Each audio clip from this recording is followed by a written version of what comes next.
Today is March 28th. It's Friday and it's almost 8 o'clock p.m. Tiffany wants to share something that she saw this morning. So what happened, Tiffany? This morning, when I was on the bus, when I was waving to Mommy. What's up?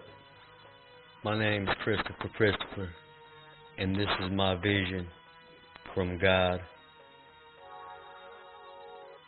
I live in Las Vegas, 38 years old. In 2008, I had a dream, a vision from God. And my dream started off pretty regular. It was a bright and sunny day, and I was on the cell phone talking with my uncle. And we were just talking. I know I was cussing, listening to the radio, and that's when everything changed. From the day I had my vision, I've never been the same. I saw something right when I looked up. So I was waving like this, and I looked there, and I looked up, and there was a pile of people. There was a pile of people. One on this side, one on this side. They're kind of close, like this close, and then they look like they're splitting up. And then it looked at like there was like a little Where was this at? No, I mean, like, where did you see this? Sky. Up in the clouds? Yeah. Uh-huh. Now, as I was driving, I noticed a lot of funny things was going on around me, and my uncle said the same. And then there were people. It's kind of curved, Uh-huh. and then there was they looked at people, and then all of a sudden it looked like a man appeared, like a type of man. And then when I looked, it was kind of dusty. I couldn't really see it, and it got better and better because I looked at it like it was coming towards me. Same thing. He said something was weird was going on. I slammed on my brakes, and oh my Lord, what was in front of me would blow your mind. Right before my very eyes was the 4 horsemen. The 4 horsemen of the Bible, of the apocalypse. The ones that I've heard about since I was young. And they were giant knights on giant horses. I remember one in particular that had antlers on his head, looked over at the others and mumbled something real loud, and they all started laughing at me. As if I was the tail end of an old joke. They laughed, and I looked with astonishment at them. I knew I wasn't dreaming. They all took off and broke down the shitty street.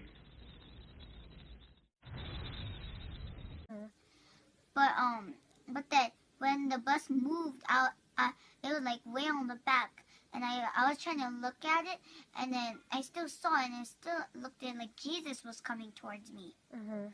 Like Jesus is coming, and it looked like there's these little footsteps for Jesus to come down, like stairs. Mm-hmm. But he wasn't going on the stairs. He turned. Is this left or right? Right. He turned right. He actually turned right. Mm-hmm. Hold on. He turned right, and then it looked. I knew I wasn't dreaming. They all took off and broke down the shitty street. Like he was keep going, and then when I checked, and I couldn't really see him, and he all of a sudden I checked really close, and then I looked at it like he disappeared or something. I couldn't see him, but I still saw the pile of the people. Now, as they got further and further away, I noticed that they faded off into the distance just as they left my sight. Like the pile that is right here and right here, but this the red pie was starting to get really foggy and like disappear too. All of a sudden, I'm back on the city street. Everything went back to normal. And as I was looking, I thought they were coming back. I started seeing something. But this side was still here, and it was still shaped like people's head. And it was still there, and then like they looked like they were jumping or somehow. They were what? Jumping? Yeah, they looked like they were jumping up and down, so many times. And then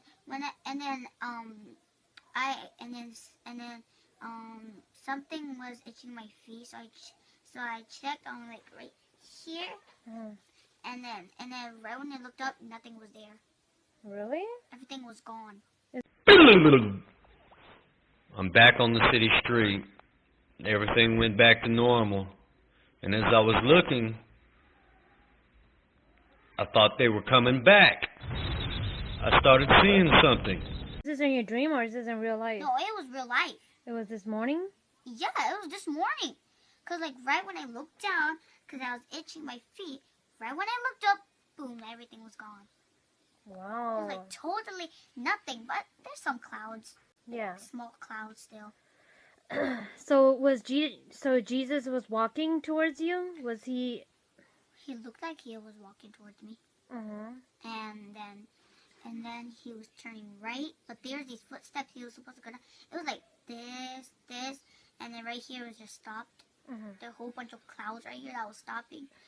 So then he looked at like he was looking down like this, but he turned right because I don't know. Maybe that was the stairs to go somewhere bad or something. Did you look really clearly, or did it just kind of look like people, or you saw it like it looked real?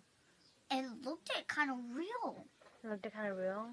And then Jesus turned right. Yeah. What? Where do you think he went? Why do you think he turned right? I don't know. Maybe he was going to see something. He looked like he was walking to the sun or something. Like he was walking towards the sun? Yeah, the sun was kind of on my back, so I checked and then when I looked closely, he disappeared. What do you think you saw? Think it, like what it meant? Think it meant that Jesus is coming soon. Really? Because since he was walking towards me, it kind of shaped like he was walking on a donkey, but he wasn't like sitting on a donkey. No, the donkey was like there was no donkey, but it looked like he was sitting on a donkey because it was at the bottom of his feet. It was really big. Really? It was shaped like a donkey, but wasn't a donkey.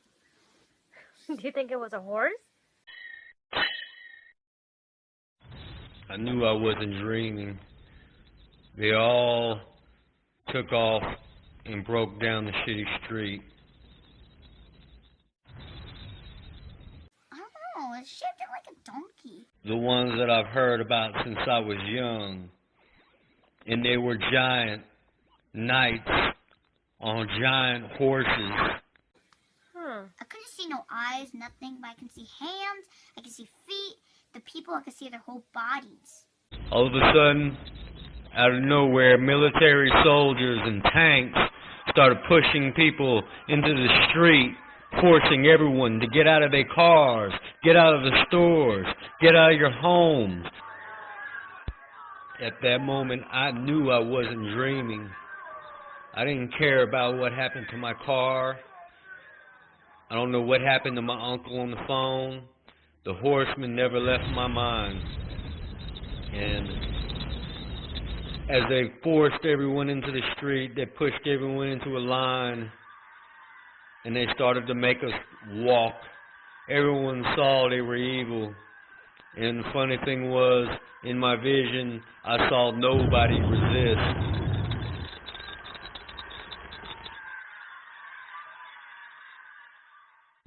So they made us walk, and we walked, and we walked. I knew at any moment I would wake up, but the Lord did not wake me up, for I was walking. Everything seemed so real. I could hear the gravel underneath my feet. and just try to understand how everything went from a perfect day to pure hell and chaos, as in a moment. Everybody was crying, men, women. I didn't hear any children in my vision. Every person of every color and religion I saw. Then I saw the worst thing that you could ever possibly see in life or face. It was almost dark at that time, and as we were walking in the line, I looked off in the horizon over the city, and behold, my heart dropped. For I saw a whirlwind in the sky, sucking up thousands of lights. The rapture was taking place, sucking up souls of light. And the Lord was taking His children, and I knew right then and there that I was left behind. And I did not know what to do or think, and everybody saw what I was seeing. But what about me, I thought? What about me? Was I condemned for eternity? Was I on my way to hell? The Lord still did not wake me up. And I'm still walking in this line. I knew this was real. So we walked, and then we came to a checkpoint. In the distance I was looking, and as I saw the evil men that I passed, looking deeper and darker as we got closer and closer to a facility, to a border checkpoint. We had finally made it to their destination. I remember their faces, their evil demonic faces staring at us. As we got closer and closer, we came to a point, and I thought to myself, am I going to hell? They rounded people up. Thousands of people rounded up, shoved in this line and forced to this border crossing. They were watching us all close. I saw them pushing people over a line ahead of me. One on this side, one on this side, they're kind of close, like this close, and then they look like they're splitting up. And I heard people crying and screaming. And as soon as they crossed the line, they were marked. A big knot would come out of their head. Giant knot with a scar over it. Another person, then another. And then some people I noticed a knot would pop out of their arm. So it's either the arm or the forehead. I don't know what the difference was, but that's what I saw in the faces of these evil men. And then came I. Get in the line, they yelled as they pushed me across the line. Now I remember looking at my arm, and as soon as I crossed, bam! A big old knot would pop out of my arm with a big scarish looking thing over it, and I knew we had been marked. And the hideousness of it, I couldn't stand, so I covered it with my shirt, and I started walking. It didn't matter where you walked from there. I followed the others and went toward a huge concrete building. And I knew from there we were marked because no one followed us from there.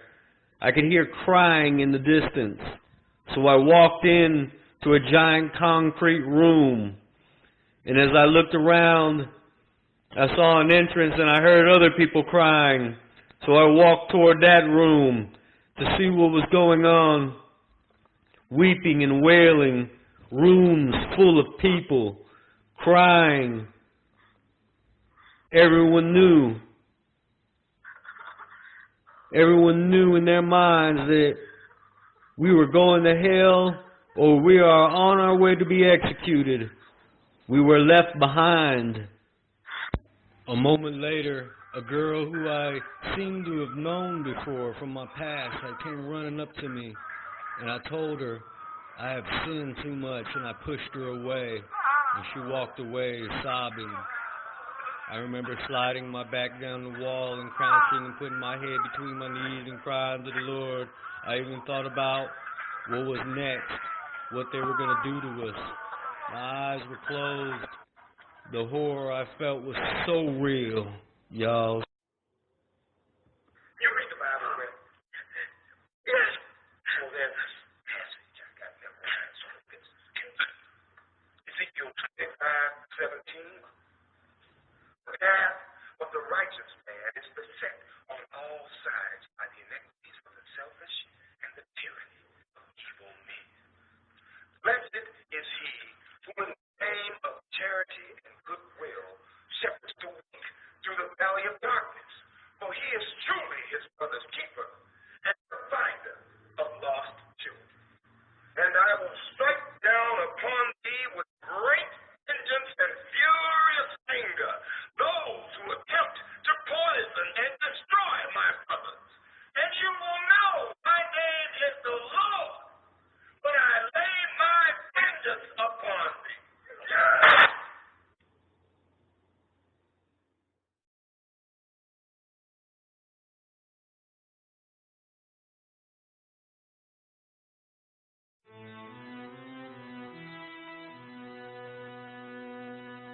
You can see the people's whole body. Yeah, looked at like it didn't have clothes. Like, oh, they look like they didn't have any clothes. No.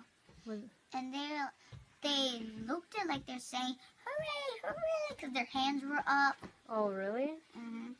It looked so real. Was there a lot of people? Not much. Just like a small pile went on here. And like kind of like this big and this big. Yeah. Wow. Have you ever seen anything like this before? Nope. No. This is the first time you saw something this real? Yeah. Did you tell anybody? I was going to Miss Anderson, but I didn't think she was going to leave me. Wow, I really think that God showed you something, honey. Maybe he was trying to tell me something. Yeah, maybe he's trying to tell you. He is. He's trying to tell you that Jesus is coming back soon. Do you know anything about how Jesus is going to come back? Has anybody taught you? Like, when Jesus come back, how is it going to look like? I feel like I can know. You feel like you know? The whole entire city lights off. You think so? And then there's going to be one shining light. I knew this vision couldn't be anybody else but God, and he made me watch.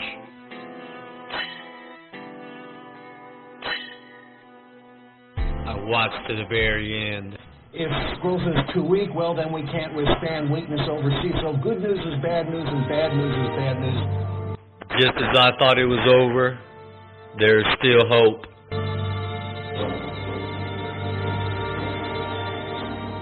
The Bible says, my king is the king of the Jews. He's the king of Israel. He's the king of righteousness. He's the king of the ages. He's the king of heaven. He's the king of glory. He's the king of kings. And he's the Lord of lords. That's my king. I wonder, do you know him? My king is a sovereign king. No means of measure can define his limitless love. He's enduringly strong. He's entirely sincere. He's eternally steadfast. He's immortally graceful. He's imperially powerful. He's impartially merciful. Do you know him? He's the greatest phenomenon that has ever crossed the horizon of this world. He's God's Son. He's a sinner's Savior. He's the centerpiece of civilization. He's unparalleled. He's unprecedented. He is the loftiest idea in literature. He's the highest personality in philosophy. He's the fundamental doctrine of true theology.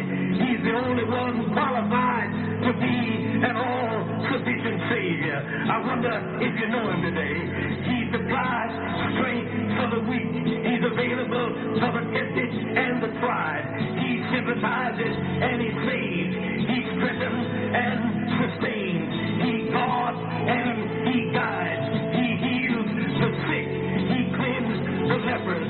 He forgives sinners. He discharges debtors. He delivers the captives. He defends the feeble. He blesses the young. He serves the unfortunate. He regards the aged. He rewards the diligent. And he purifies the meek. I wonder if you know him. He's a key to knowledge. He's a wellspring of wisdom.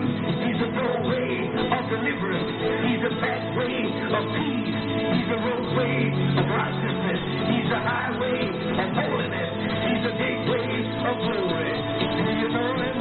Well, his light is matchless. His goodness is limitless. His mercy is everlasting.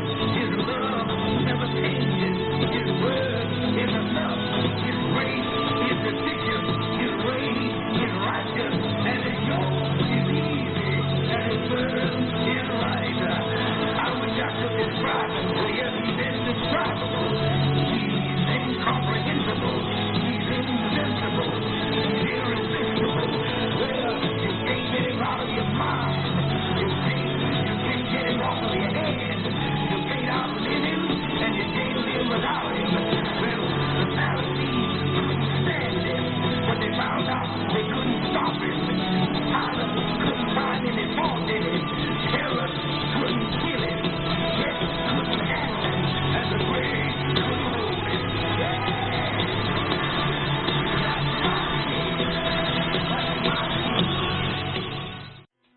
To know wisdom and instruction, to perceive the words of understanding, to receive the instruction of wisdom, justice and judgment and equity, to give subtlety to the simple, to the young man knowledge and discretion. A wise man will hear and will increase learning, and a man of understanding shall attain unto wise counsels. To understand a proverb and the interpretation, the words of the wise and their dark sayings. The fear of the Lord is the beginning of knowledge, but fools despise wisdom and instruction. My son, hear the instruction of thy father, and forsake not the law of thy mother. For they shall be an ornament of grace unto thy head, and chains about thy neck. My son, if sinners entice thee, consent thou not. If they say, come with us, let us lay wait for blood. Let us lurk privately for the innocent without cause. Let us swallow them up as alive as the grave, and whole as those that go down into the pit. We shall find all precious substance. We shall fill our houses with spoil. Cast in thy lot among us. Let us all have one purse. My son, walk not thou in the way with them. Refrain thy foot from their path. For their feet run to evil, and make haste to shed blood. Surely in vain the net is spread in the sight of any bird.